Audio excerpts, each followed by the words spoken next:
तो आवाज आ रही है क्या? ऑडियो वीडियो क्लियर है? अगर सब कुछ चकाचक है तो कमेंट सेक्शन में 1 लिखिए और आप सभी का स्वागत है इस सेशन में।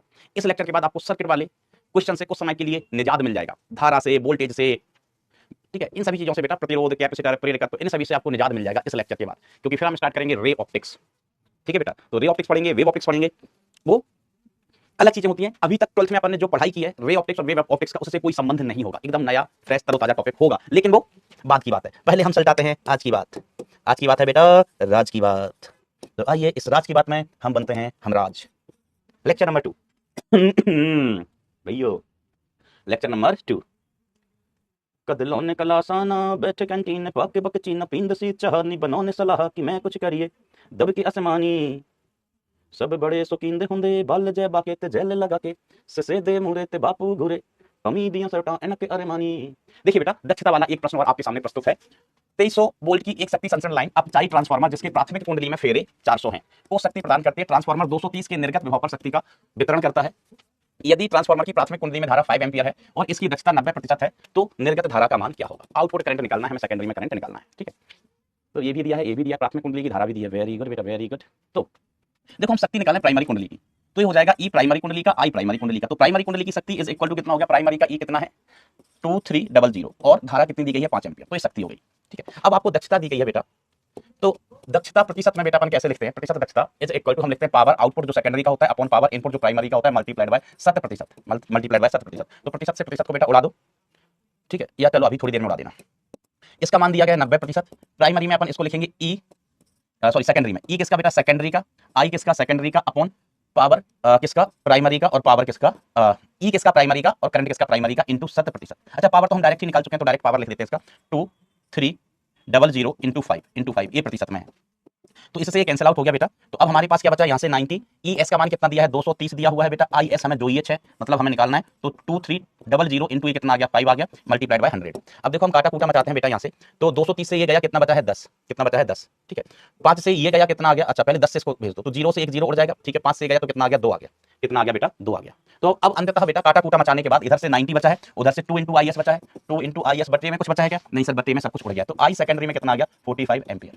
सो this is the correct answer. कल ऐसा एक और सवाल अपन कर रहे थे जिसमें आंसर का कुछ केमिकल लोचा हो रहा था, तो डोंट वरी बेटा, उसमें ना सवाल में वैल्यू देने में ना कुछ उन्होंने क्लियरिटी नहीं रखी थी, थोड़ा सा गड़बड़ गड़बड़ था, क्लियर नहीं किया था कि जो पावर है वो इनपुट की है या आउटपुट की है। यहाँ देखो बिल्कुल स्पष्ट लिखा हुआ होता है कि लाइन को इतना दिया जा रहा है, प्राथमिक कुंडली में फेरे इतने हैं, शक्ति इतनी प्रदान करता है, तो ठीक है, ये सेकेंडरी निर्गत विभव मतलब सेकेंडरी को वितरित करता है, स्पष्ट प्राथमिक कुंडली की धारा इतनी, दक्षता इतनी है, सारी चीजें आपको दी हुई थी बेटा। ठीक है, इस तरीके से इसका कोई यूज नहीं है, ये आपको लू बनाने के लिए दिया गया। लू सर कौन सा लू? उल्लू। उल्लू बनाने के लिए दिया गया, तो हमें उल्लू बनना नहीं है, हमें मंजूर ही नहीं है उल्लू बनाना।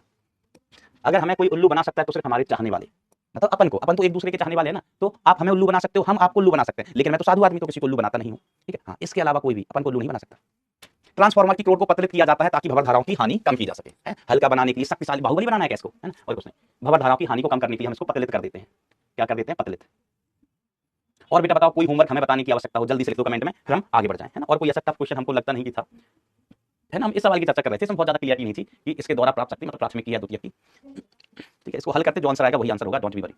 बरोबर, ऐसा परेशान होने की कोनो जरूरत ना है। होमवर्क बताओ भाई कौन सा? होमवर्क नंबर 7 बता दीजिए। होमवर्क नंबर 7 एंड 9 ये आपकी डिमांड है। आइए दोस्त, होमवर्क 9 कहाँ है? 7th देखिए दोस्त, 7th है, 9th है ना? चलो ऐसे तो आप सब लिख देते हो, 7 बता दीजिए, 7 पूछ रहे हैं बच्चे, 7 में सभी को बता देता हूँ। प्राथमिक और द्वितीयक परिपथों में अन्योन्य प्रेरकत्व का मान इतना हेनरी है। ठीक है, एम का मान हमें दिया है। प्राथमिक और द्वितीयक में प्रतिरोध क्रमशः इतने इतने ओम है। यदि द्वितीयक परिपथ में इतनी एम्पीयर की धारा उत्पन्न करने के लिए आवश्यक है कि प्राथमिक कुंडली में किस दर से धारा प्रवाहित की जाए। पहले तो बेटा ये सवाल ट्रांसफार्मर का नहीं है, ये सवाल ट्रांसफार्मर जैसा है लेकिन एक्चुअली ट्रांसफार्मर का नहीं है, फेरे वेरे का कोई जिक्र नहीं है। एम का मान हमें इतना दिया गया है, प्रतिरोध हमें इतने दिए गए, तो हमारे पास बेटा 2 कॉइल है, एक कॉइल यहाँ और एक कॉइल यहाँ, कोई दिक्कत वाली बात नहीं। देख लीजिए, ये अन्योन्य प्रेरकत्व का सवाल है। इसका प्रतिरोध R2 बराबर कितना है? 5, और इसका प्रतिरोध हमने R1 ले लिया, वो कितना है बेटा? 20 ओम है। द्वितीयक में धारा कितनी उत्पन्न करने के लिए हमें इसमें धारा चाहिए? I2 हमें જોઈએ છે, I2 कितना જોઈએ છે? 0.4। ठीक है, आवश्यक है कि प्राथमिक में किस दर से धारा परिवर्तित की जाए। ठीक है, इसमें धारा हम कितना मान लेते हैं? I1, तो इसमें धारा परिवर्तन की दर di1/dt, है ना? किस दर से धारा परिवर्तित की जाए, हमें इतनी धारा चाहिए। तो देखो हमें इसमें इतनी धारा चाहिए, तो हम लिखेंगे ई इंड्यूस किसमें बेटा? सेकेंडरी में। इसको हम क्या लिखेंगे? M d I by D t और di1/dt, एम di1/dt। ठीक है, प्रेरित विद्युत वाहक बल दूसरे में, तो दूसरे में प्रेरित विद्युत वाहक बल, इसमें प्रेरित विद्युत वाहक बल किसके कारण आएगा बेटा? इसमें धारा के परिवर्तन के कारण। इसमें प्रेरित विद्युत वाहक बल हमें चाहिए, वो किसके कारण आएगा बेटा? इसमें धारा के परिवर्तन के कारण। और अगर हमें इसमें प्रेरित विद्युत वाहक बल चाहिए तो वो किसके कारण आएगा? इसमें धारा के परिवर्तन के कारण। इसमें धारा के परिवर्तन के कारण, म्यूचुअल इंडक्टेंस है। ठीक है, तो ई इंड्यूस सेकेंडरी कॉइल में, तो इसको हम लिखेंगे आई किसका सेकेंडरी कॉइल का इंटू आर किसका सेकेंडरी कॉइल का, है ना। ई इंड्यूस बराबर होता है I R is equal to M into d I one upon D T, d I one upon D T. तो दूसरे में धारा कितनी जो ये 0.4, मतलब कितनी चाहिए 0.4, आर कितना दिया गया है 5, एम कितना दिया गया है 0.5, D I one by D T का मान हमें जो ये 6, ठीक है। तो ये दशमलव है ना भाई, इस दशमलव से इस दशमलव को काट दो, 5 से 5 काट दो, तो D I one D T कितना आ जाएगा बेटा, D I one upon D T आ जाएगा 4 ampere per second, 4 ampere per second. Answer हो गया बेटा, ये आंसर हो गया। इसका कोई उपयोग नहीं है, ये आपको लू बनाने का दिया गया है। कौन सा लू? उल्लू। तो उल्लू तो अपन कोई बना ही नहीं सकते, ठीक है। हमें इसमें धारा चाहिए, है ना 0.4, तो इसमें प्रेरित विद्युत भाग बल का कारण कौन होगा? ये होगा। तो ई किसमें 2 में is equal to M mutual inductance into d I one upon D t. इसमें धारा परिवर्तित होगी तो उसमें प्रेरित विद्युत भाग बल आएगा। यही म्यूचुअल इंडक्टेंस का कॉन्सेप्ट है भैया, ठीक है। मुझे उम्मीद है आप में से सभी बच्चों को, एटलीस्ट जिन्होंने ये क्वेश्चन घर पर ट्राई किया था, उन सभी बच्चों को तो ये क्वेश्चन क्लियर होगा ही होगा। अब मैं देख लेता हूं इसके अलावा और कौन सा क्वेश्चन बताने लायक है। एक सुपर बेवकूफ आदमी कह रहा है होमवर्क नंबर 9, ये खुद को उल्लू बना रहा है। मैंने आपको बोला आपको हमको कोई उल्लू नहीं बना सकता, हमने होमवर्क नंबर 9 दिया ही नहीं है, ये खुद को उल्लू बना रहा है पगला,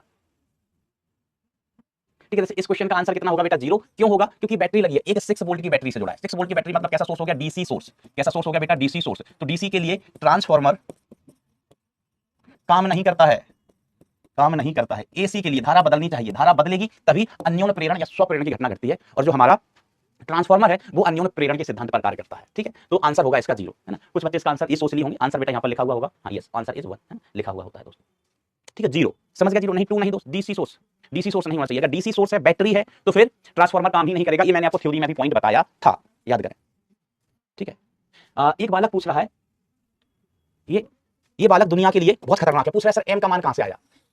एम का मान कहां से आया? बेटा ये लाइन पढ़ ले, हिंदी में लिखिए, हिंदी में। हाँ तुम अंग्रेज हो तो कोई बात नहीं। एम का मान सवाल में दिया 0.5 हेनरी, पूछ रहा है कहां से आया, सवाल ही नहीं पढ़ा पगलेट ने। 3 भी बता दें का? सर बता दो 3। कहा जाता है एक ट्रांसफार्मर प्राथमिक और द्वितीयक में फेरों की संख्या इतनी है, चक्कर इतनी है, यदि प्राथमिक से संबंध फ्लक्स इतना है तो टी सेकंड में नियतांक है, तो द्वितीयक में निर्गत वोल्टता का मान कितना होगा, ठीक है। द्वितीयक में निर्गत वोल्टता का मान हमें बताना है। तो देखो यहाँ पर ट्रांसफार्मर लिखा नहीं गया है कि कैसा है, तो हम आदर्श मान के चलेंगे, दक्षता नहीं दी गई है। अगर ट्रांसफार्मर आदर्श नहीं होगा तो फिर दक्षता देंगे, क्या करेंगे? दक्षता देंगे, नहीं तो फिर हम सवाल सॉल्व ही नहीं कर पाएंगे, ठीक है। तो अपन क्या लिखते हैं? EP upon E S is equal to NP upon NS, NP upon NS, ठीक है। तो इनके मान हमें दिए गए हैं। चलिए अब हम ईपी का मान याद करते हैं। तो प्राथमिक कुंडली ईपी, तो ईपी इज इक्वल टू अपन क्या लिखेंगे? D phi upon D t, flux में परिवर्तन की। सर ऐसा क्यों लिखा? हमने कहा ऐसा इसलिए लिखा हमने क्योंकि हमें फ्लक्स दिया गया है, फ्लक्स हमें दिया गया है। तो ईपी इज इक्वल टू हम क्या लिखेंगे? D phi by D t, इसका अवकलन करो तो फाई नॉट कांस्टेंट है, अवकलन 0 हो गया, 4 कांस्टेंट है, और टी का अवकलन टी के सापेक्ष कितना हो जाता है? 1 हो गया। तो ईपी का वैल्यू कितना आया? प्राइमरी में कितना आया? 4 वोल्ट आया। कितना है बेटा? 4 वोल्ट, ठीक है। तो इसका मान कितना आ गया? 4। ई एस का मान हमें ज्ञात करना है, एनपी का मान कितना दिया गया? 50, और इसका मान कितना बेटा? 1500 है, ठीक है। अब हम इसको काट देते हैं तो ये कितना आ जाएगा? 30। कितना आ जाएगा? 30। तो इसका इससे गुणा करो तो ई एस का मान दिन दहाड़े हमें मिल जाएगा 4 × 12। ये सवाल आपको कर लेना चाहिए, मैं इस सवाल को बता रहा हूं होमवर्क देने के बाद, अर्थात मैं समय की बर्बादी कर रहा हूं, ठीक है।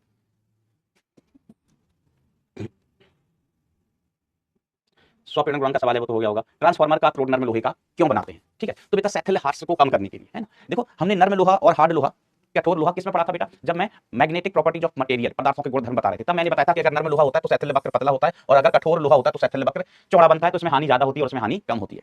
इसमें हानि कैसी होती है? कम होती है। इसलिए क्रोड को नर्म लोहे का बनाया था। नर्म लोहे को चुंबकित विचुंबकित करना आसान है, चुंबकित और विचुंबकित करना कैसा है बेटा? आसान है।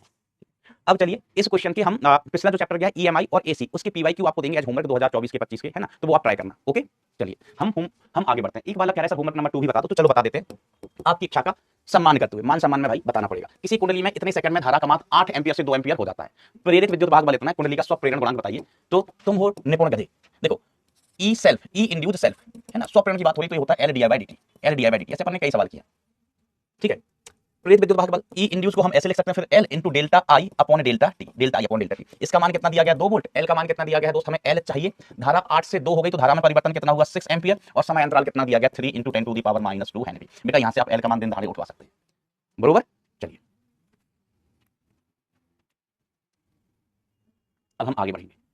अब हम चर्चा करते हैं एक अगले अध्याय की, जिसका नाम है विद्युत चुंबकीय तरंग। बहुत आसान अध्याय है बेटा, इसको हम one of the most scoring chapter बोलते हैं। इससे सवाल पूछा जाता है एक, और बड़ा आसानी से सॉल्व हो जाता है, क्योंकि यहां पर हम कुल मिला के जब फॉर्मूले की बात करेंगे ना तो 5 से 7 पॉइंट होंगे, 5 से 7 पॉइंट, उन्हीं पर सवाल आता है और बड़ी आसानी से हो जाता है। इलेक्ट्रोमैग्नेटिक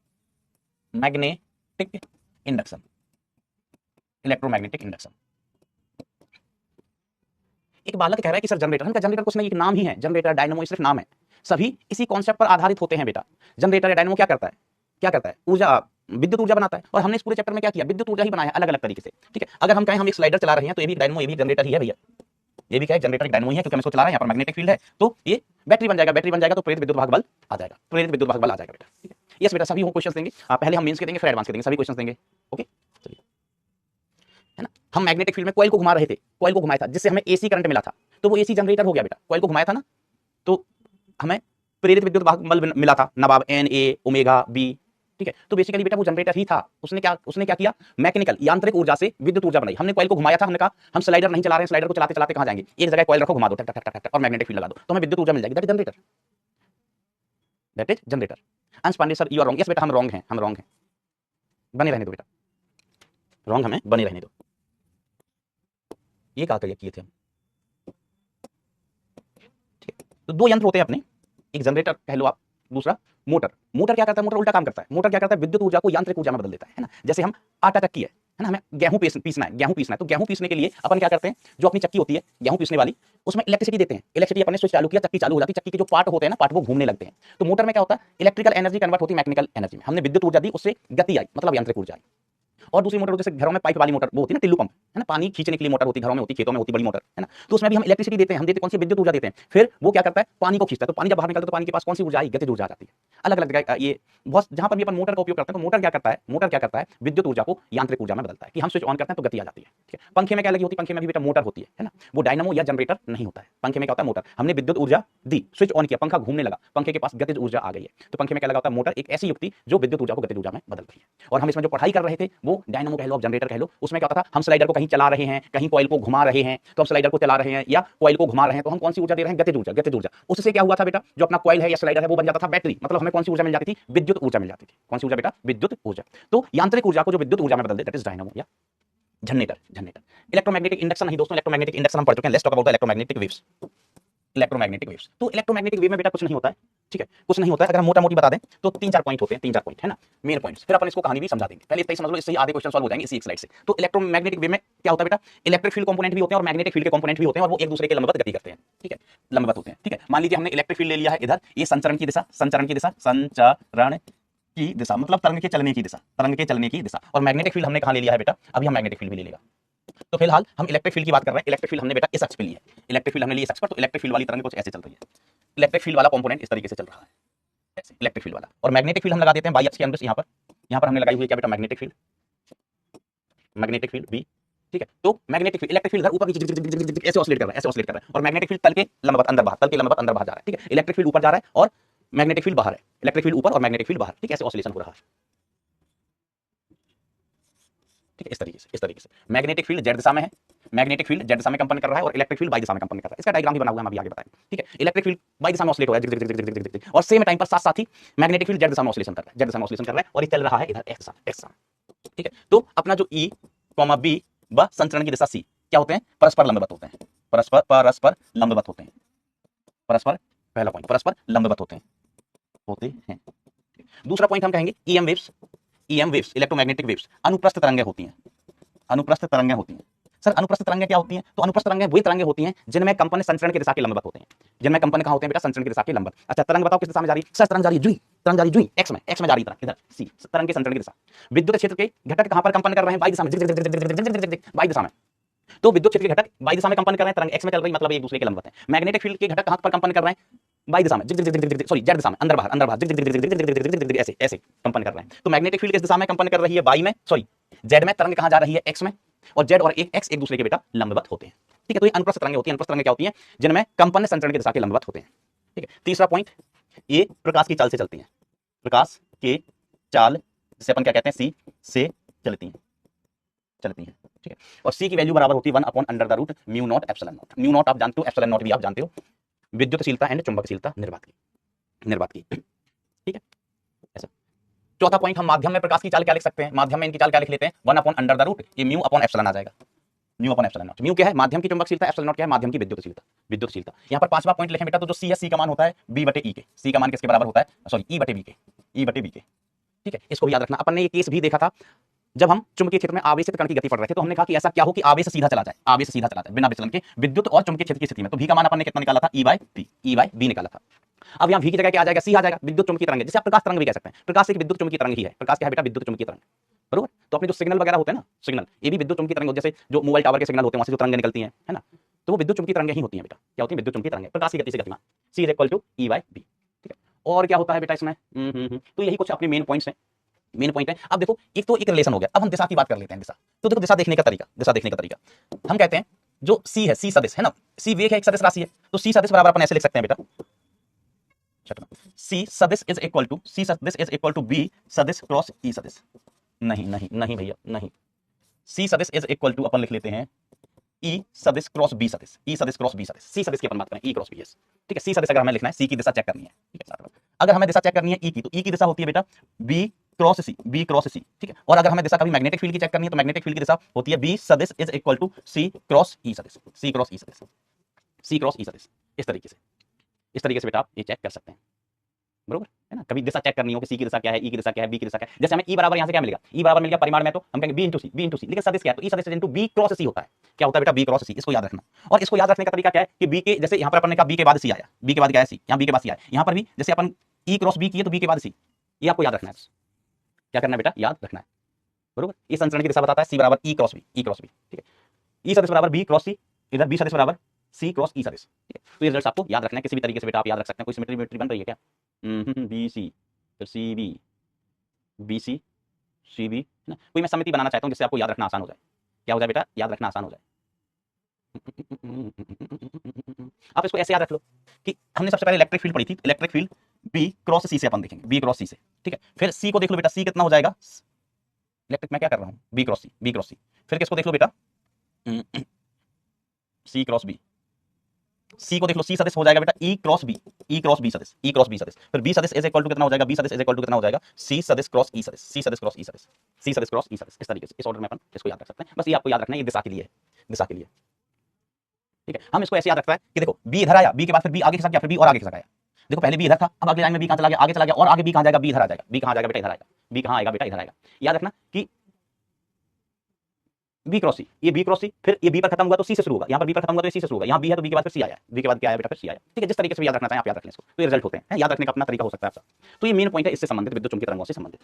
ठीक है, तो एक बार मैं इसको पढ़ देता हूँ लिखा हुआ क्या है। ठीक है, तो ये पॉइंट आपको याद रखने हैं। कितने लोग हैं याद रखेंगे? वैसे बहुत कठिन नहीं है ये पॉइंट, याद रख लोगे ना बेटा तो 50% क्वेश्चन यहीं से सॉल्व हो जाएंगे आपके, 50% क्वेश्चन यहीं से सॉल्व हो गए, 50%।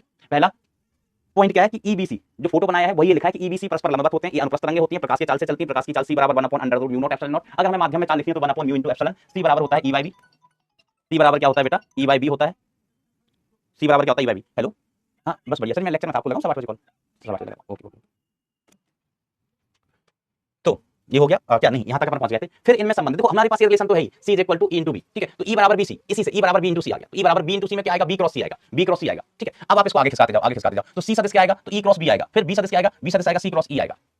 ठीक है, B सदिश का मतलब दिशा की बात कर रहा है, इसकी दिशा, इसकी दिशा अपन कैसे चेक करेंगे? ये क्या बताएगा बेटा? इसकी दिशा, दिशा चेक करने के लिए, चेक करने के लिए, मान नहीं है ये, दिशा चेक करने के लिए कि दिशा कैसे चेक करें। कि मान लीजिए किसी सवाल में आपको C की और E की दिशा दे दी, B की दिशा निकालनी है, C की और E की दिशा दे दी और आपको किसकी दिशा निकालनी है? B की। तो B की दिशा आपको कौन बताएगा? B की दिशा आपको बताएगा C क्रॉस E। किसी सवाल में आपको E की और B की दिशा पता है, C की निकालना है, तो E क्रॉस B करना है ना। दिशा आएगी बेटा क्रॉस प्रोडक्ट से, इससे बेटा क्रॉस प्रोडक्ट से। तो ये दिशा देखने का तरीका है बस। Okay good great. अब देखो कुछ कुछ कहानी जैसी चीजें अपन पढ़ लेते हैं इसको फटाफट। प्रस्तावना, इंट्रोडक्शन, इंट्रोडक्शन ध्यान से सुनिएगा। हम कहते हैं प्रस्तावना इंट्रोडक्शन में क्या कुछ भी नहीं है, एक परिवर्ती विद्युत क्षेत्र एक परिवर्ती चुंबकीय क्षेत्र उत्पन्न करता है। ठीक है, एक परिवर्ती विद्युत क्षेत्र क्या करता है? एक परिवर्ती चुंबकीय क्षेत्र उत्पन्न करता है। अगर कहीं विद्युत क्षेत्र बदल रहा है तो चुंबकीय क्षेत्र आएगा, कहीं पर विद्युत क्षेत्र अगर बदलता है तो चुंबकीय क्षेत्र आता है। और इसका उल्टा कथन सत्य है कि कहीं चुंबकीय क्षेत्र बदलता है, चुंबकीय क्षेत्र बदलता है तो विद्युत क्षेत्र भी आता है, विद्युत क्षेत्र भी आता है। ठीक है, ये कैसे, थोड़ा इसको भी मैं एक्सप्लेन कर देता हूं। हम यहाँ पर एक चर्चा करते हैं एक करंट की, थोड़ा और एक्सप्लेन कर दूंगा तो समझने में आ जाएगा। जैसे अपन क्या कहते हैं बेटा? विस्थापन धारा, ये इंपॉर्टेंट चीज है इस चैप्टर में, यही एक अलग सी चीज है जो आपको लगेगी और तो कुछ अलग नहीं लगेगा आपको। विस्थापन धारा, विस्थापन धारा, ये भी बहुत आसान, इससे आसान कोई चीज बनी नहीं है। ठीक है दोस्तों, पापी अधर्मी अंग्रेजों की भाषा में इसको हम कहते हैं डिस्प्लेसमेंट करंट, डिस्प्लेसमेंट करंट, विस्थापन धारा, डिस्प्लेसमेंट करंट। ठीक है मास्टर? ओ मास्टर ठीक है, बताओ इसके बारे में। हमने कहा बताते हैं, आइए बताते हैं हम इसके बारे में। विस्थापन धारा तो होता क्या है? देखो हमने एम्पियर का नियम पढ़ा था, एम्पियर्स लॉ। ठीक है, पहले एम्पियर का एक वैज्ञानिक हुआ करते थे, वो जो नियम बताए दुनिया ने मान लिए, दुनिया ने मान लिए। एम्पियर ने क्या नियम बताया था? तो एम्पियर ने जो नियम बताया था वो नियम था enclose integral B.dl B vector dot dl vector is equal to mu not into I enclosed, है ना। किसी सतह या किसी लूप के अंदर जाने वाली धारा, किसी लूप के अंदर जाने वाली धारा, किसी लूप को क्रॉस करने वाली धारा। ठीक है, तो उन्होंने कहा था जैसे मान लीजिए कोई तार है, सुनना ध्यान से, ये तार है। ठीक है, यहाँ पर हमने एक लूप लिया जिसे हम एम्पिरियन लूप कहते थे। क्या कहते थे दोस्तों? एम्पिरियन लूप। यहाँ पर ऐसा कुछ भी लूप ले लिया ऐसा, चलो वृत्ताकार एक लूप लिया, ठीक है। तो इसमें जो आई होती थी, आई क्या होती थी, इस लूप के अंदर घुसने वाली धारा, इस लूप के अंदर जाने वाली धारा, ये आई होती थी। आई धारा क्या इस लूप के अंदर घुस रही है, इस लूप को इंटरसेप्ट कर रही है, लूप को काट रही है। लूप का काटने का मतलब ये है, ठीक है, लूप कैसा होगा, द्विविमीय। लूप कैसा होगा बेटा, द्विविमीय होगा, लाइक ऐसा। ये आप पेपर मान लो, ठीक है, एक ऐसा लूप था, ऐसा लूप था, है ना, स्क्वायर शेप का ऐसा लूप था, है ना। अब जब ये क्या करेंगे हम, इसमें तार घुसाएंगे, ऐसे तार घुसा दिया। तो आई क्या होता था, इस लूप के अंदर घुसने वाली धारा, आई क्या होता था, इस लूप के अंदर घुसने वाली धारा, ऐसे, ठीक है। अभी लूप के अंदर कोई धारा नहीं घुस रही है, ऐसे दूर रखा है, लूप के अंदर कोई धारा नहीं घुसी है, लूप के अंदर कोई धारा नहीं घुसी, तार ऐसे गया तो लूप के अंदर धारा घुस गई। तो हम क्या कहते हैं, आई क्या है, लूप को इंटरसेप्ट करने वाली धारा। बिल्कुल सही बात है, बिल्कुल सही बात है, ठीक है। तो इस स्टेटमेंट को हम यहाँ पर क्या लिख सकते हैं, closed integral b vector dot dl vector is equal to mu not into I, ठीक है। ये किसने बताया, ये बताया हमें एम्पियर साहब ने। This is Ampere's law, ampere का नियम था। अब एम्पियर को खोजने में बुलाया एक साइंटिस्ट साहब ने, जिनका नाम था Maxwell the great scientist, Maxwell the great scientist. उन्होंने जो काम किया है पूरा इलेक्ट्रोमैग्नेटिज्म में, है ना, विद्युत चुंबकत्व में। लोगों ने उनके बारे में कहा कि भगवान ही हो सकता है ऐसा इंसान जो इस तरीके का काम कर सके, ठीक है। जो समीकरण मैक्सवेल साहब ने दिए गए, उन समीकरणों को कहा गया ये समीकरण सिर्फ भगवान ही लिख सकते थे। Great scientist, great scientist. तो इनकी लगाई गई कॉल, एम्पियर साहब की कॉल लगाई गई, मतलब इनको बुलाया गया हवेली पे, एम्पियर उठाओ झोला झंडा, आओ हवेली पे, बुलाया।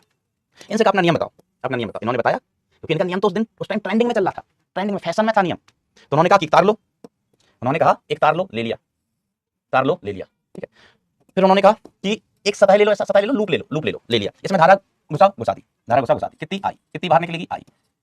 एम्पियर से अपना नियम लगाओ। एम्पियर ने कहा b dot dl is equal to mu not into I enclose, हमारा नियम है, हमारा नियम है।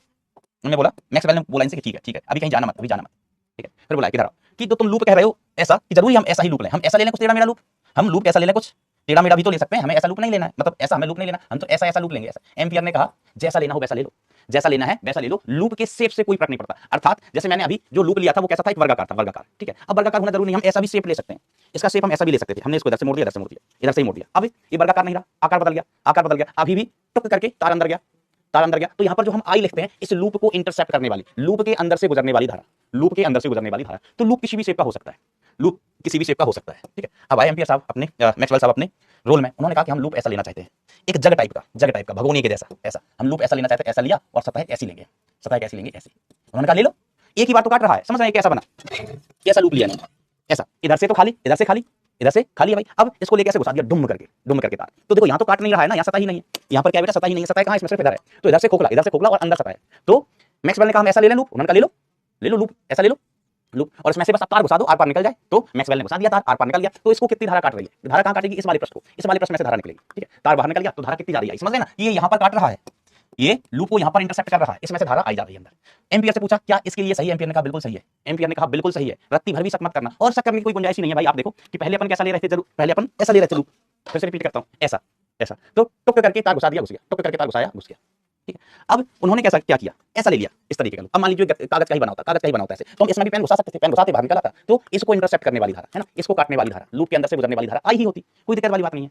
यहाँ तक बात क्लियर है ना कि लूप ऐसा ले सकते हैं, लूप हमने कैसा लिया, बात क्लियर है ना भाई, थम्स अप हो जाए, थम्स अप हो जाए भाई जल्दी से।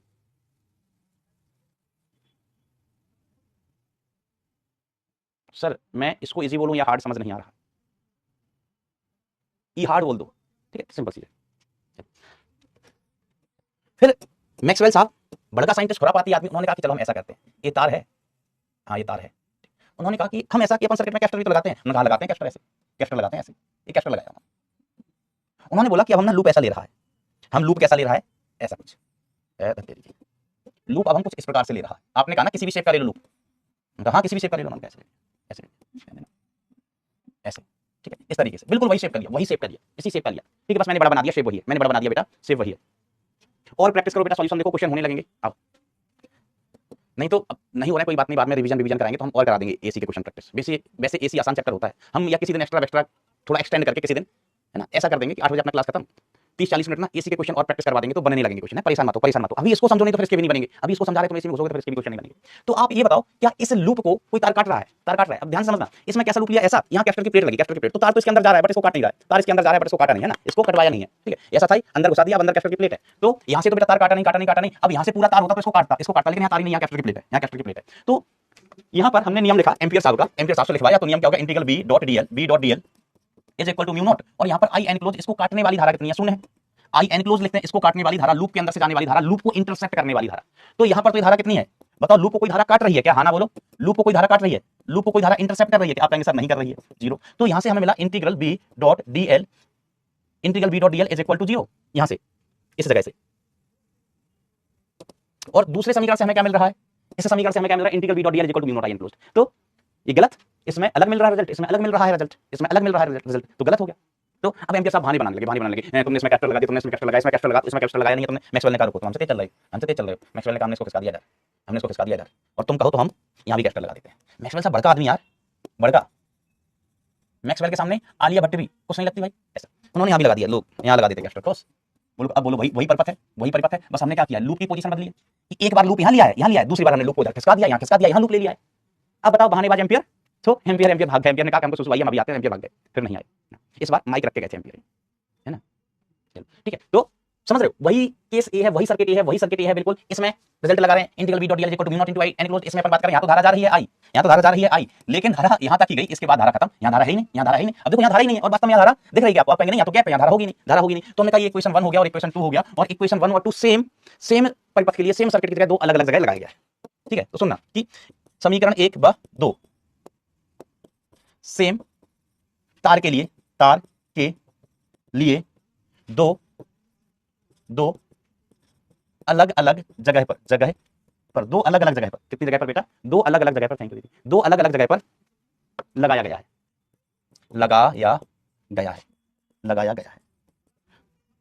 और दोनों समीकरण विरोधाभासी हैं, मतलब अलग अलग है, विरोधाभासी हैं।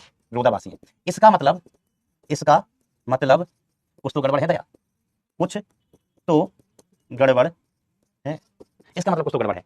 तो जो गड़बड़ थी वो एम्पियर साहब ने सुधारी कि देखो ये भाग गए थे बहाने से, मैक्स एम्पियर साहब इनको घर से उठवा दिया कि इधर आओ, तुमसे गलती हो गई, कोई बात नहीं, गलतियां होती रहती, न्यूटन साहब से भी गलती हुई थी ध्वनि की चाल याद करने में, लाप्लास ने सही किया था, तुमसे गलती हो गई, कोई बात नहीं, तुम्हारी गलती हम सही करते। तो उन्होंने कहा कि देखो किसने, मैक्सवेल ने कहा कि कैपेसिटर के प्लेट्स के बीच परिवर्ती विद्युत क्षेत्र है, परिवर्ती विद्युत क्षेत्र होता है, परिवर्ती विद्युत क्षेत्र होता है। ठीक है, जिससे कैपेसिटर की प्लेट्स के बीच परिवर्ती विद्युत फ्लक्स होता है, और इस परिवर्ती विद्युत फ्लक्स I इलेक्ट्रिक परिवर्ती विद्युत फ्लक्स के कारण एक धारा आती है, जिसे विस्थापन धारा कहते हैं,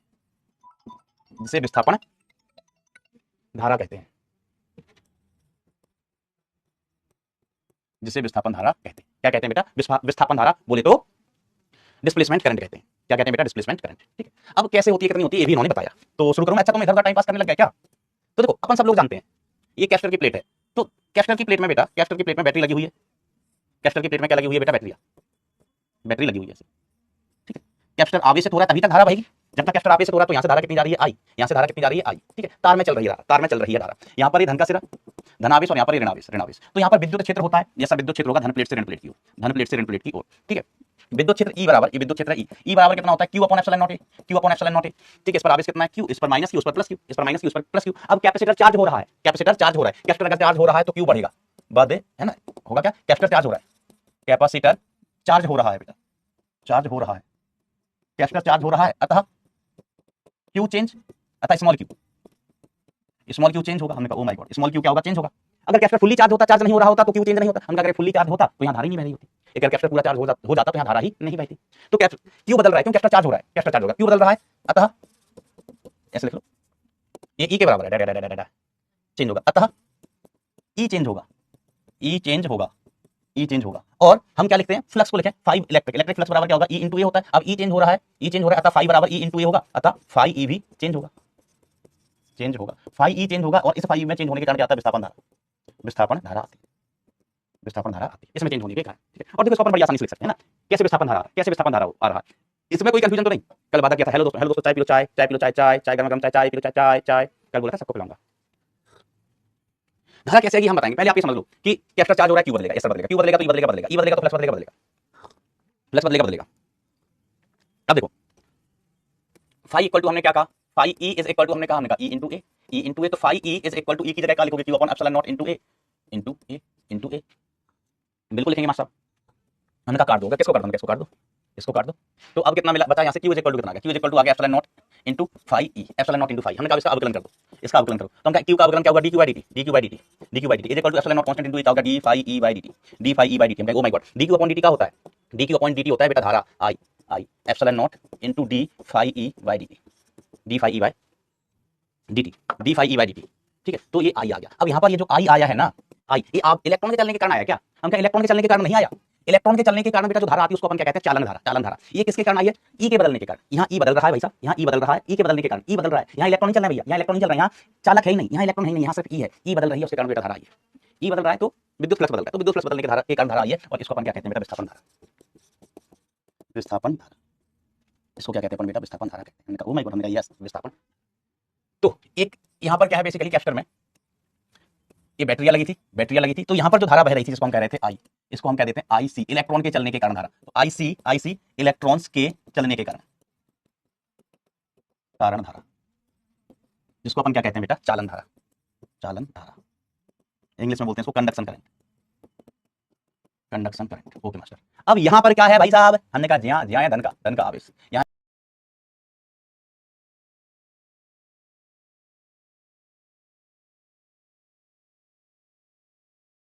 यहाँ ऋण का आवेश, ऋण का आवेश। यहाँ पर क्या है, इलेक्ट्रिक फील्ड बा, यहाँ पर क्या है, इलेक्ट्रिक फील्ड बा, which is changing, which is changing.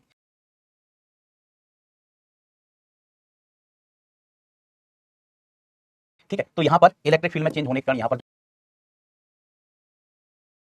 जो धारा आएगी इसके कारण, ठीक है, ई के चेंज होने के कारण,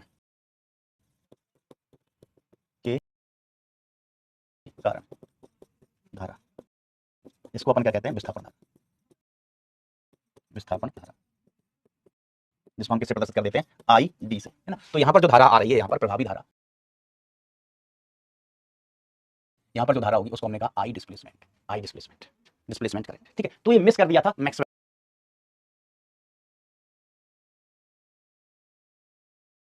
सॉरी एम्पियर साहब ने, एम्पियर साहब ने। इसलिए एम्पियर के नियम में क्या हो रहा था भाई साहब, यहाँ पर तो ठीक है, यहाँ पर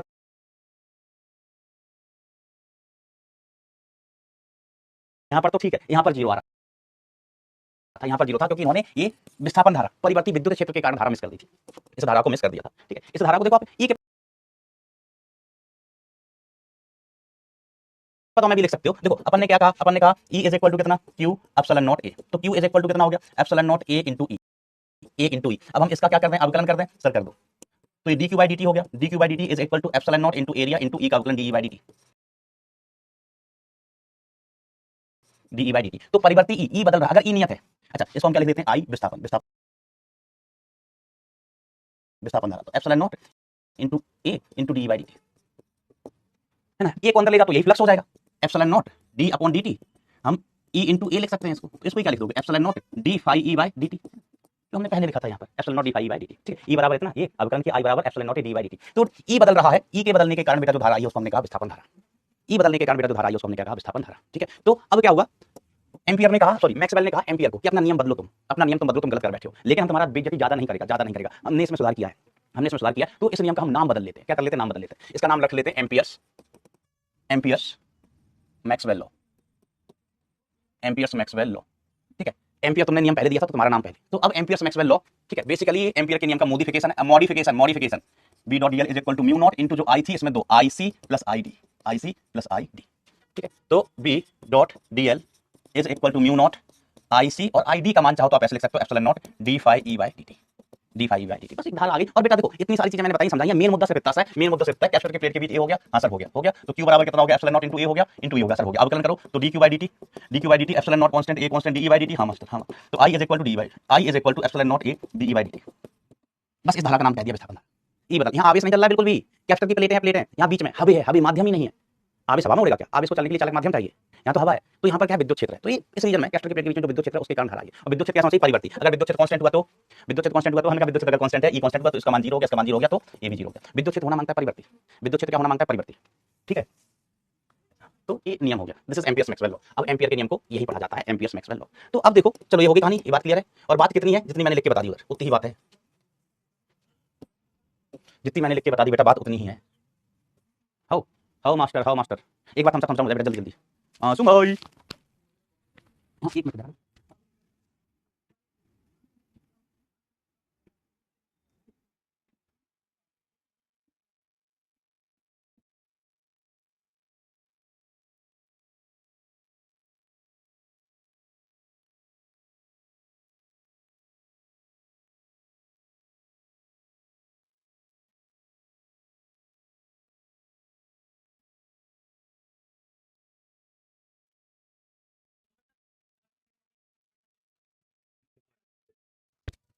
नहीं नहीं, हाँ मेरे पास ही भैया, चल ठीक है चल।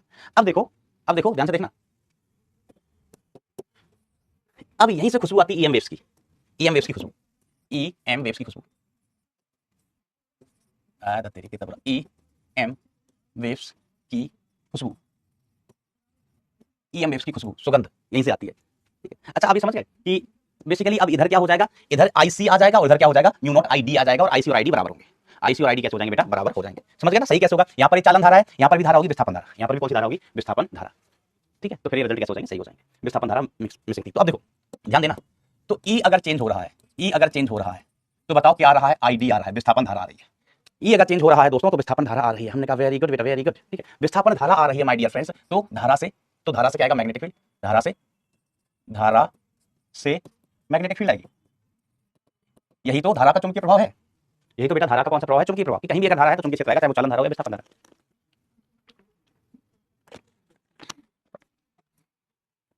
चाहे वो चालन धारा हो या विस्थापन धारा, अगर धारा है तो चुंबकीय क्षेत्र आएगा। तो बेसिकली अल्टीमेट क्या हुआ कि ई चेंज था तो मैग्नेटिक फील्ड आया, मतलब ई में चेंज से बी आया, ठीक है, एक पॉइंट टू बी नोटेड, ई में चेंज किया तो बी आया। ठीक है, अब देखो हम जानते हैं कि जो ई होता है, ई इंड्यूस, याद करो ये अपन क्या लिखते थे, r/2 dv/dt, कहां, किसी क्षेत्र के अंदर जहां पर चुंबकीय क्षेत्र बदल रहा है। ठीक है, या बाहर अपन क्या जानते थे, ई इंड्यूस्ड है ना, चलो ये जानते थे ना, अपन ने पढ़ा था, जहां चुंबकीय क्षेत्र बदल रहा है तो ई आएगा, ये रिलेशन अपन ने पढ़ा हुआ है।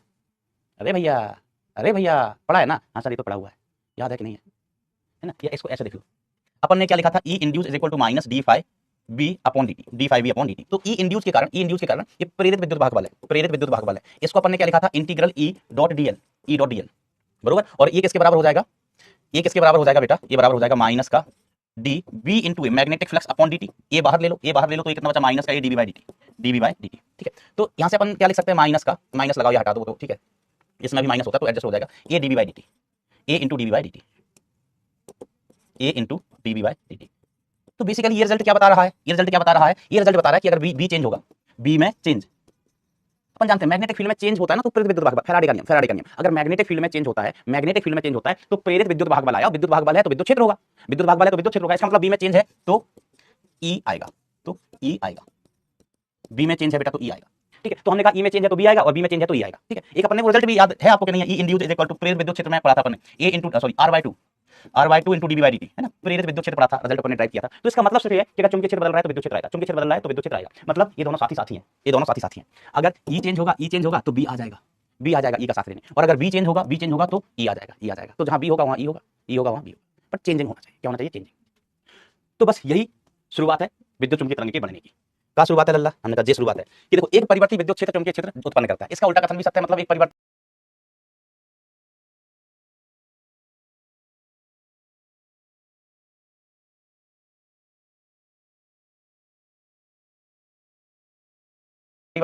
चुंबकीय क्षेत्र विद्युत क्षेत्र भी उत्पन्न करता है। हमने लास्ट पेज पर सिद्ध किया, लास्ट पेज पर समझा है कैसे, समझने की कोशिश की, हाउ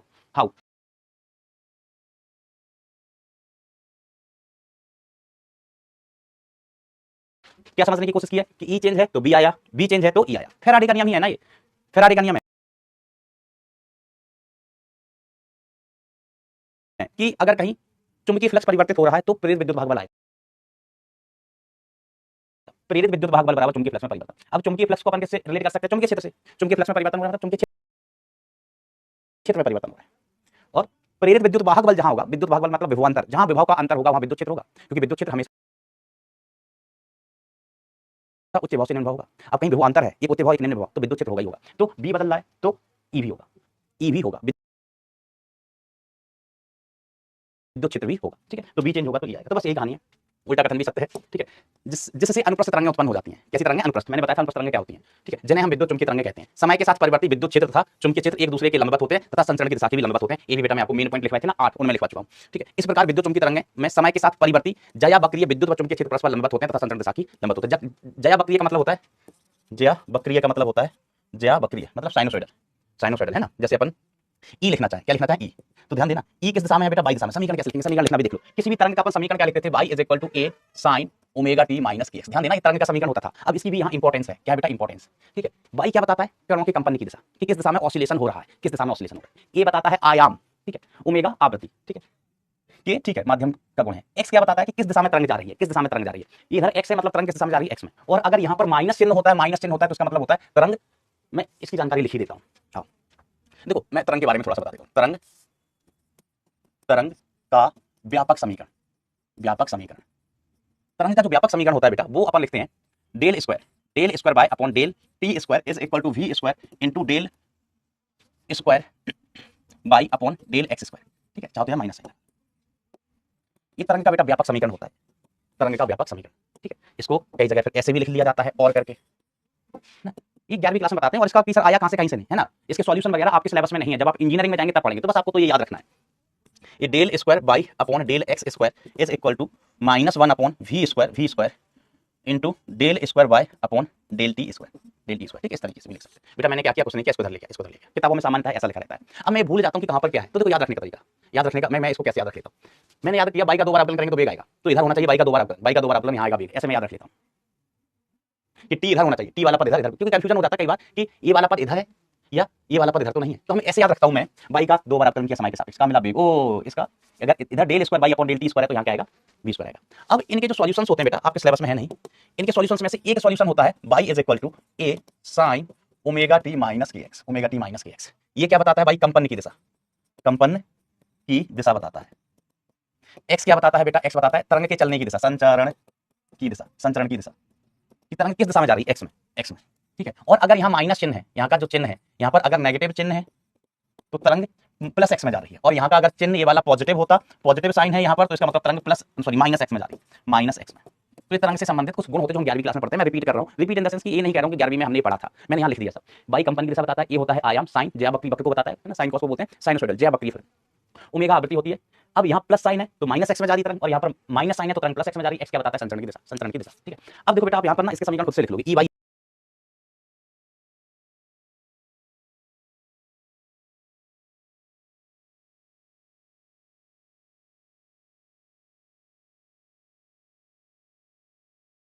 इज इक्वल टू हम लिखना था। तो विद्युत तरंग के कंपन किस दिशा में? बाई में, इसलिए मैंने इसको ई बाई लिखा। क्या लिखा?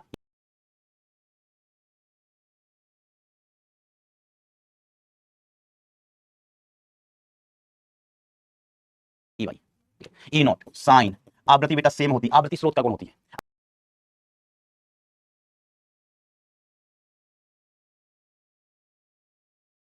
अब एक ही स्रोत से विद्युत चुंबकीय तरंग उत्पन्न की जा रही है, एक ही स्रोत से विद्युत चुंबकीय तरंग उत्पन्न की जा रही है।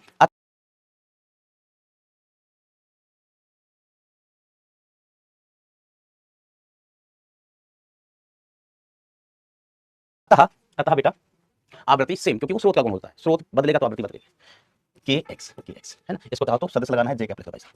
बी के साथ क्या लगाऊंगा मैं? जेड। मास्टर के साथ जेड, हम का बी के कंपन जेड सामने, बी के कंपन जेड सामने, तो इसको हम लिखेंगे बी नॉट, क्या लिखेंगे? साइन ओमेगा टी माइनस के एक्स इनटू के कैप। सर यहाँ भी एक्स, हमने कहा देखो दोनों ही तरंग, पूरी तरंग कहां जा रही है? प्लस एक्स में। पूरी तरंग कहां जा रही है बेटा? प्लस एक्स में ही जा रही है।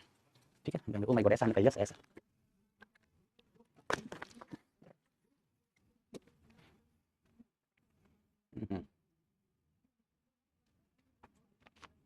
देखो इनके बारे में, ये जो 4 समीकरण हैं, ये जो 4 समीकरण हैं, इनके बारे में कहा गया था कि इनको किसने बनाया? भगवान ने, भगवान ने। मैक्सवेल के समीकरण, मैक्सवेल इक्वेशंस बोलते हैं इनको, इनको मैक्सवेल इक्वेशन बोलते हैं। ठीक है, पहले जैसे ये अपन का है, एक गॉस का नियम है, किसका नियम है? गाउस का नियम। थोड़ा हम सही कर देता है ना। मैं अपने हाथों से इसको नहीं लिख रहा हूँ क्योंकि सब अपन पढ़ चुके हैं इसके लिए। तो अपन ए में पढ़ते थे integral E dot D A, धत तेरी की अमित, धत तेरी की, integral E dot D A, E dot D A. ये गॉस का नियम था कब? सर स्थिर विद्युत में। ये गॉस का नियम था कब? हमने कहा चुंबकत्व में। चुंबकत्व में, चुंबक में हमेशा दो पोल होते हैं, दो पोल होते हैं। तो किसी बंद सतह के अंदर जितनी चुंबकीय बल रेखाएं बाहर निकलेंगी उतनी अंदर जाएंगे। इसलिए integral B dot D A, कुल चुंबकीय फ्लक्स, किसी बंद सतह से गुजरने वाला कुल चुंबकीय फ्लक्स कितना होता है? 0। ये हमने अभी अभी पढ़ा था।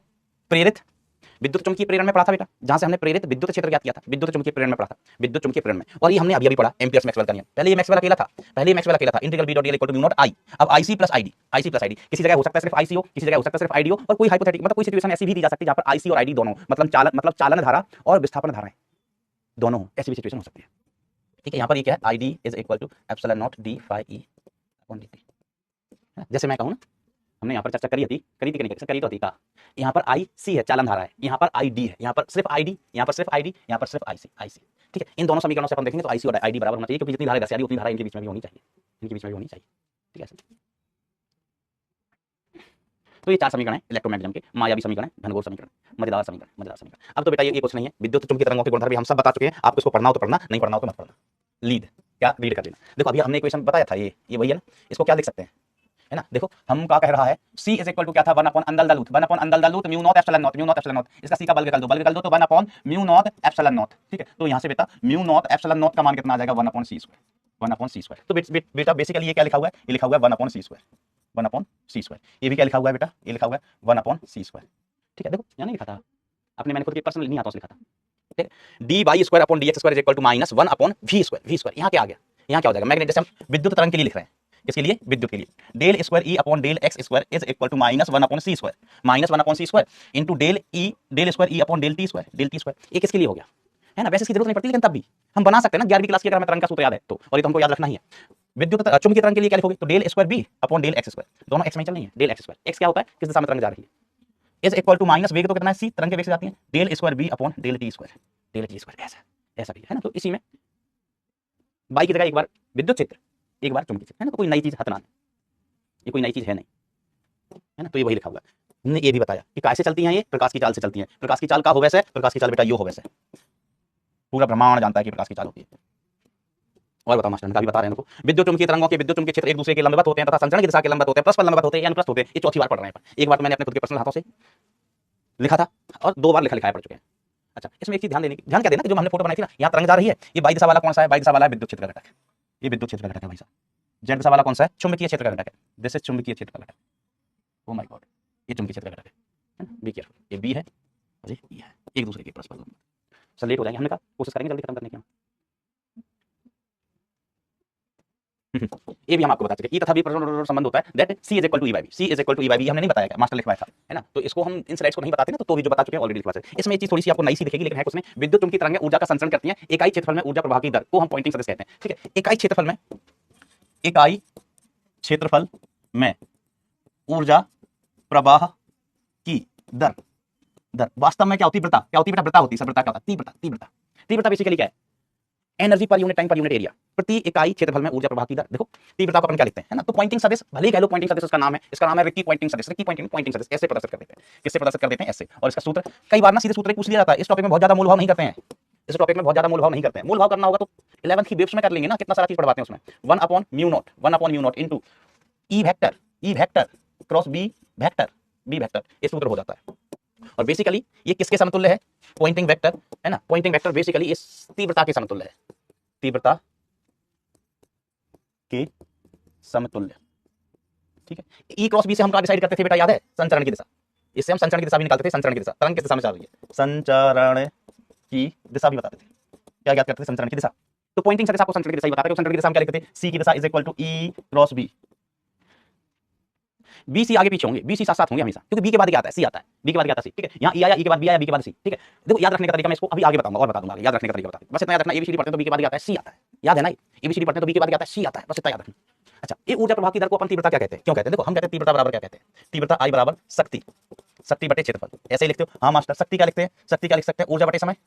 शक्ति को क्या लिख सकते हैं? चलो कार्य बटे समय, कार्य बटे समय। हाँ ठीक है, कार्य बटे समय बटे क्षेत्रफल, बटे क्षेत्रफल। तो उनका देखो कार्य को क्या लिख सकते हैं? कार्य को ऊर्जा में बदला जा सकता है, कार्य की जगह ऊर्जा लिख सकते हैं, बटे समय इंटू क्षेत्रफल, इंटू क्षेत्रफल। अब क्षेत्रफल कितना ले लो 1, सॉरी समय कितना ले लो 1, क्षेत्रफल कितना ले लो 1। तो अगर t बराबर 1 है, एरिया बराबर 1 है, तो I बराबर का तीव्रता बराबर का ऊर्जा।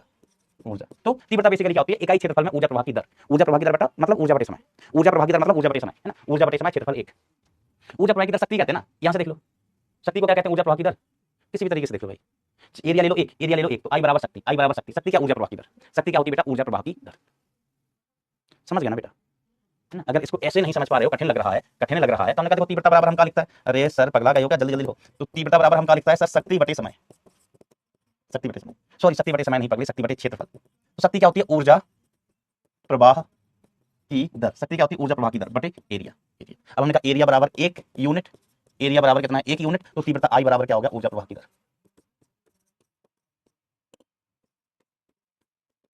इसको बेटा आप चाहो तो ऊर्जा बटे समय भी लिख लो, ऊर्जा प्रवाह जेडी आती है। अगर एरिया बराबर कितना है 1, तो हमेशा नहीं, एरिया बराबर 1 है तो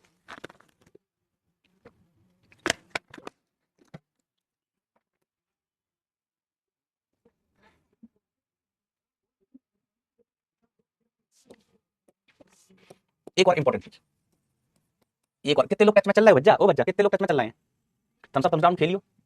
कितने लोग टच में चल रहे हैं, थम्स अप थम्स डाउन खेल जाओ, जल्दी खेल जाओ जल्दी। हम कहते हैं ऊर्जा घनत्व, ऊर्जा घनत्व व पतिव्रता, पतिव्रता नहीं तीव्रता, तीव्रता में रिलेशन। देखो समय की तरफ मत देखना सर, इतना टाइम होता है, थोड़ा सा बचा है बस, जल्दी खत्म करेंगे, हमको भी घर जाना है। लेकिन अब सोचो कि हमको नया चीज सीखने को मिलेगा, ऊर्जा घनत्व और तीव्रता में क्या संबंध होता होगा, ऊर्जा घनत्व और तीव्रता में क्या संबंध होता होगा, ये भी सीखने को मिलेगा। सीखने को मिलेगा। पोल नहीं आया मास्टर, कोई बात नहीं बेटा।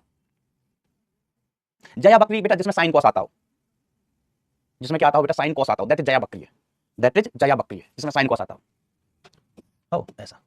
मम्मी इतने कम लोग टच में चल रहे हैं मम्मी, पापियों अधर्मियों गधों। अच्छा ओ मैं भूल गया था, ओ माय गॉड, तुम टच से बाहर काय हो गए थे ना कि यहाँ पर देखो ये 11वीं क्लास में पढ़ते हैं ना कि तीव्रता बराबर शक्ति बटे क्षेत्रफल, हम तो जानते ही नहीं है, हम तो जानते ही नहीं है बेटा। 9th में भी पढ़ते हैं, 9th में भी, ठीक है। जैसे ये वाला चीज है ना कि हमने ये बताया था, इसका कोई बहुत ज्यादा काम नहीं है, ये हमने बस ऐसे ही बता दिया है कि जानकारी, हमने क्या तरंग का व्यापक समीकरण, ये 11th क्लास की जानकारी है, ये 11th क्लास में अपन पढ़ते हैं, 11वीं क्लास में, 11वीं क्लास में अपन पढ़ते हैं। तो आप में से ज्यादातर बच्चे ना 11वीं क्लास में हड़ताल पे थे, जाते मुझे याद है, हड़ताल पर, पढ़ाई की हड़ताल पर कि हम नहीं पढ़ेंगे, हम 10वीं पास कर लिए हैं, हमने कल किला फतेह कर लिया है, 10वीं पास कर लिया, अब हम नहीं पढ़ेगा। आओ ऊर्जा घनत्व होता कुछ नहीं, बहुत आसान, ये भी 11वीं छोटी छोटी चीजें है ना, जैसे बचपन में पढ़ते हैं 6वीं 7वीं 8वीं में। तो ऊर्जा घनत्व अपन क्या लिखते हैं, है ना, ऊर्जा घनत्व, है ना, इसको हम प्रदर्शित कर देते हैं रो से, ऊर्जा, अब ध्यान देना, साथ देना मेरा, घनत्व रो से प्रदर्शित करते हैं भाई साहब इसको, ठीक है। इसको हम क्या लिख देंगे सर, ऊर्जा बटे आयतन, साथ देना मेरा, ऊर्जा बटे आयतन, आयतन ऊर्जा बटे आयतन, ठीक है। तो इसको हम रो से प्रदर्शित करते हैं, तो rho is equal to energy, energy English में लिख दूं, सर लिख दो एनर्जी। आयतन को क्या लिख सकते हैं, area, area into length, area into length लिख सकते हैं ना, हाँ सर लिख दो। अब मैं यहाँ पर एक काम कर रहा हूँ, यहाँ पर मैं एक काम कर रहा हूँ, एक समय से एक टाइम से गुणा किया, तो सर एक टाइम से गुणा किया ना, तो एक टाइम से भाग भी देना पड़ेगा, एक टाइम से भाग भी देना पड़ेगा, नहीं तो टाइम बुरा मान जाएगा। अब मेरे साथ देना, तो कितना आसान, energy upon time, energy upon time, इसको क्या कह दोगे आप सर, पावर। हमने कहा पगले पावर नहीं होता है वो, पावर होता है पावर। बाबर तो पाकिस्तान का कप्तान है, क्रिकेट का कप्तान, क्रिकेट खेलता है वो, ओ माय गॉड। अच्छा और मजेदार करूं, देखो देखो देखना, साथ देना, मैं टाइम का ना उधर ऊपर भाग नहीं दे रहा, टाइम का ऊपर भाग नहीं दे रहा, आप मेरा साथ देना बस।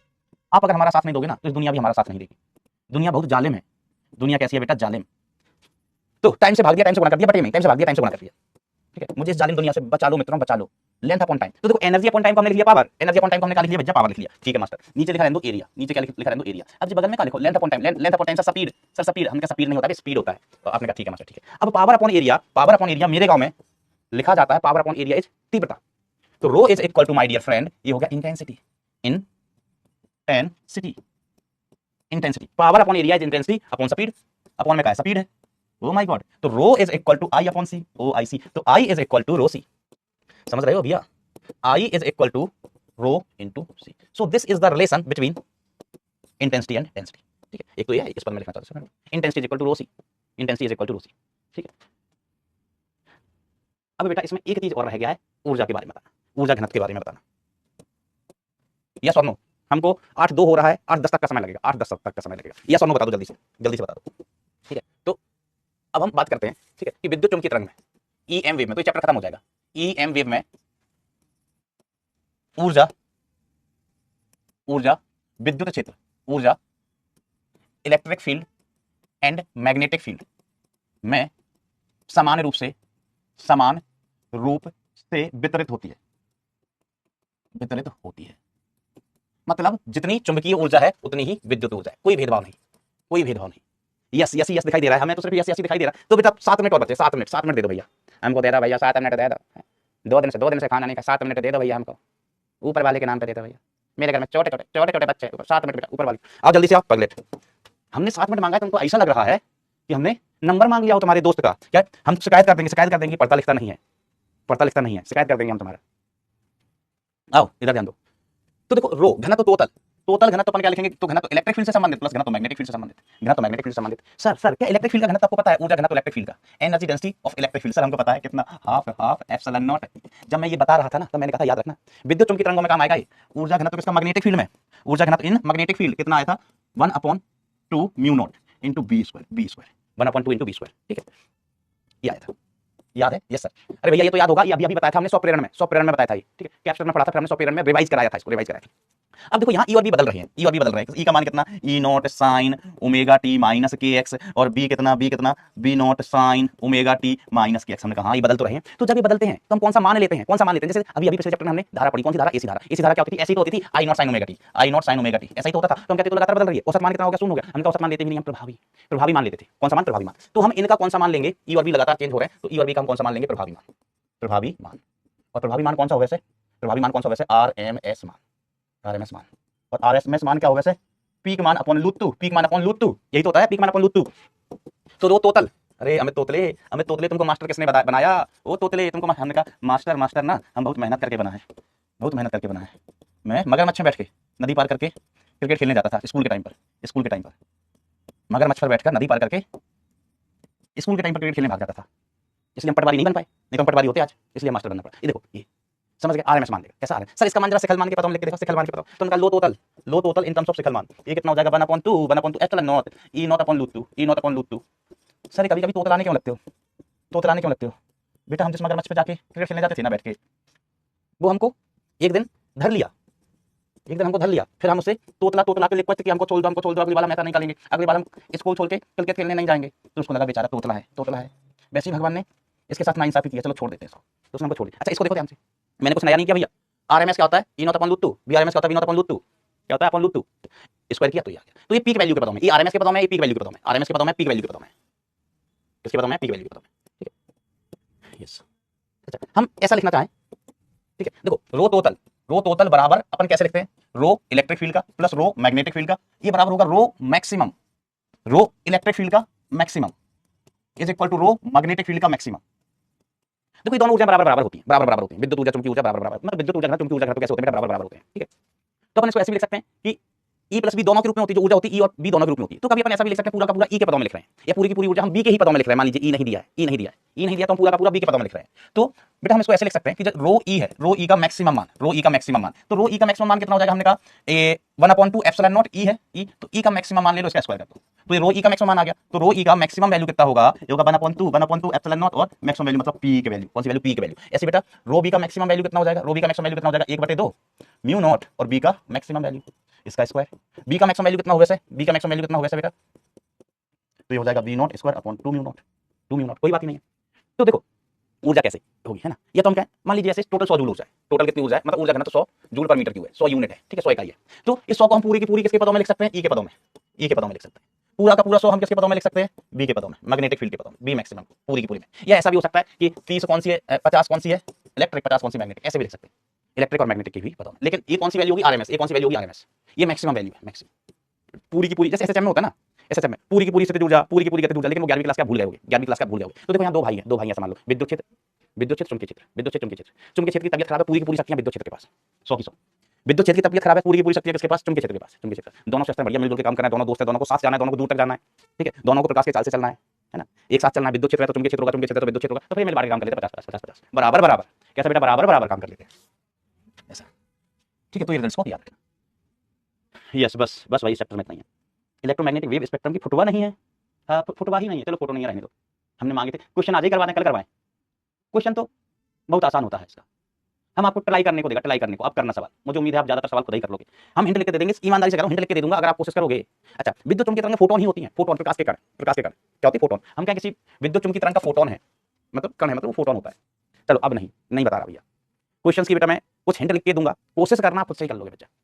अच्छा मैं ये और बता था, ये याद रखने का तरीका, जैसे हमने कहा C is equal to E cross B, E cross B होता है, सी इक्वल टू क्या होता है, ई क्रॉस बी होता है, ठीक है। और बी देखो मैं भूल जाता हूँ, बी अब बी के बाद मुझे याद है, देखो मैं भूल जाता हूँ, ठीक है, मुझे नहीं याद है जो तीन दिशा देखने का तरीका बताया ना, तो हमने कहा सी है, हमने कहा ओ माय गॉड सी है, तो अब सी के बाद क्या आएगा, ई आएगा, अब बचा क्या है, ई और बी बचा है, बी और बी बचा, तो ये बी क्रॉस ई, बी क्रॉस ई नहीं होता है, हैं सी के बाद बी ऐसे लिख लें, किसी ने कहा ऐसे लिख लेते हैं। अब देखो बेटा पढ़ाई होगी, हम तो याद रखने का टेक्निक बता रहे हैं। किसने कहा तीन ही राशि हैं सी ई बी, तो इनमें क्या संबंध होता है दिशा लिखने के लिए, तो हमने कहा सी लिखो, सी लिखो, तो हमने कहा सी, फिर भी हमने कहा सी के बाद बी नहीं आता, गलत है, बी के बाद सी आता है, बी के बाद सी आता है, सी के बाद बी नहीं आता है, गलत है, तो हमने कहा तो ऐसे लिखो, सी के बाद ई आएगा फिर बी आ जाएगा, हमने हाँ ऐसे लिखो, सी के बाद बी नहीं आना चाहिए, सी के बाद बी नहीं आना चाहिए, क्योंकि बी तो पहले आता है ना, तो ये बी सी हो गया। अब हमने कहा ई लिखना है, ई लिखना है, तो ई लिखना है, तो बचा क्या बी और सी, बी और सी, तो किसने कहा सर सी क्रॉस बी कर दो, हमने कहा फिर पागलपंती, सी के बाद बी नहीं आता है, बी पहले आता है, सी बाद में आता है, ओ माय गॉड। किसी ने कहा बी लिखेगा बी, तो हमने कहा बी के बाद ई, ई अब बचा क्या है, बी लिख रहे हैं ना, बी लिख रहे हैं तो बचा क्या है, ई एंड सी बचा है, तो किसी ने कहा ई क्रॉस सी लिख दो, ई क्रॉस सी, हमने कहा भैया भैया बी के बाद ई नहीं आता है, बी के बाद सी आता है, सी क्रॉस ई लिखा जाएगा, तो बी के बाद सी आना चाहिए, ठीक है। तो देखो हमने क्या किया, सी के बाद बी नहीं, सी के बाद बी नहीं, ठीक है,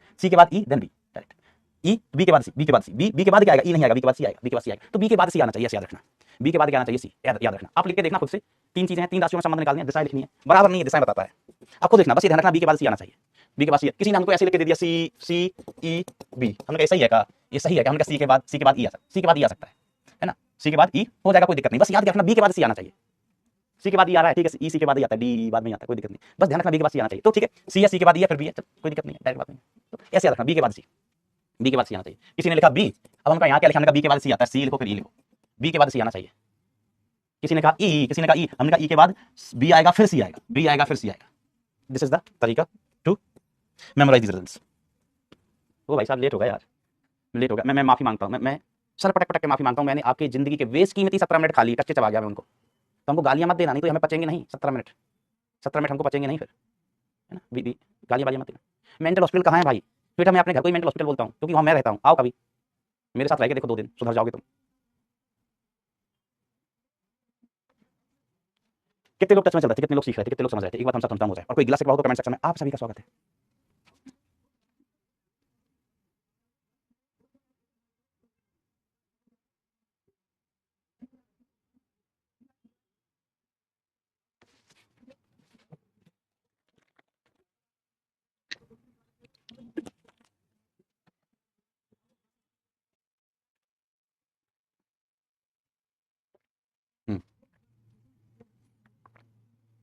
तो बच्चों मन लगा के, दिल लगा के, दिमाग लगा के पढ़ाई करते रहे। Thank you so much, tata bye bye, take care, love you all.